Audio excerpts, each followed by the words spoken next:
Parul Gupta, the co-founder of Springboard. I did my engineering from IIT Bombay and then went on to do my graduate studies from University of California. And I worked, most of my career, I worked in technology, first at a small startup and then at IBM Research, before I started my company called Springboard. Springboard offers online courses for people who want to learn in-demand tech skills. The way we help them do that is by pairing each student with an industry expert who works with them as their mentor. One of the great things about technology is that it teaches you fundamental problem-solving skills, and my engineering education really did a great job of that. So when I was starting Springboard, I had a really good foundation, not only in the tactical skills of being able to write code, but also the skills to take a complex problem, break it down into pieces, and find a good solution, just thinking through it from first principles. So I started in Springboard.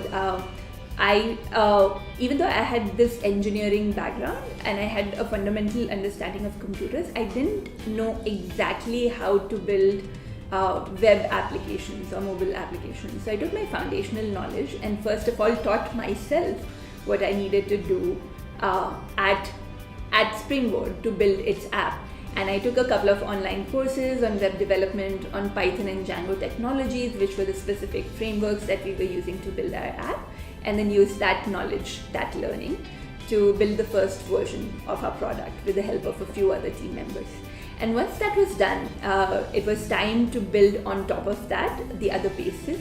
And as we progressed, we hired more and more qualified people to take on pieces so that I could move on to the next thing. And I had a great engineering team, and once they took over the technology piece of the platform, I diverted my focus more to the product and the pedagogy side of it. And there again, it was a process of learning from first principles, okay, what makes a great education? I didn't have formal training in that, but I read a lot about it and tried a lot of things, got some feedback, talked to a few experts on what works versus doesn't work, and then used all of that to iteratively get better at designing a product. And then finally, just like it happened with engineering, the role of the entrepreneurs is to build the first crappy version just so that you can test it out in the market. And once you have seen the early signs of a product market fit and you really know that you want to invest in making it better, you build out a team and bring in people who are really better than you at it to do it better than you could.